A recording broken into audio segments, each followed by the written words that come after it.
அமைதியா இருக்கணும். உனக்கு கொரியன் தெரியுமா? தெரியும். அப்ப கொரியன்ல ஒரு சென்டென்ஸ் பேசி காட்டு. பாதே கே போயிண்டே. ஐயோ, அப்ப நம்ம கிளாஸ்லயே ஒரு பிடி சார் ஸ்டார்ட் பண்ண வேண்டியதான். உனக்கு கொரியன் யார் சொல்லி கொடுத்தா? நானே தான் கத்துக்கினேன். சீரியஸாவா? எனக்கும் கத்துக்கணும். எப்படி கத்துக்கணும் சொல்லி கூட. டியூலிங்கோ மூலியமா. டியூலிங்கோவா? அப்படின்னா இது பார்த்தனா world most popular free language learning app. இதுல 40+ லாங்குவேஜ் இருக்கு. அதுவும் ஈஸியா கத்துக்கலாம் கேம் ஆடிக்கிட்டே. கேமா? எப்படி? சார் போயிட்டாரா? இங்க வாங்க.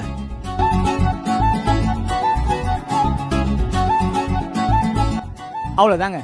இதுல ஜாப்பனீஸ் கொரியன் லாங்குவேஜ் கூட நம்ம தமிழ் மூலியமா கூட கத்துக்கலாம். எனக்கு தமிழே தத்தக்க பத்தக்க. இது நான் எப்படி ஜாப்பனீஸ் கொரியன்லாம் கத்துக்கிறது? நான் ஹெல்ப் பண்றேங்க. Okay professor Riyaz. அப்ப நாளைல நம்ம கொரியன் கிளாஸ் ஸ்டார்ட் பண்ணிடலாமா? ப்ரோ ஏதோ ஒரு ஆப் சொன்னல, என்ன app? Duolingo. Play store app ஸ்டோர்ல இருக்கா? இருக்கு. Thank you bro. சோ நீங்களும் மறக்காம டவுன்லோட் பண்ணிக்கோங்க.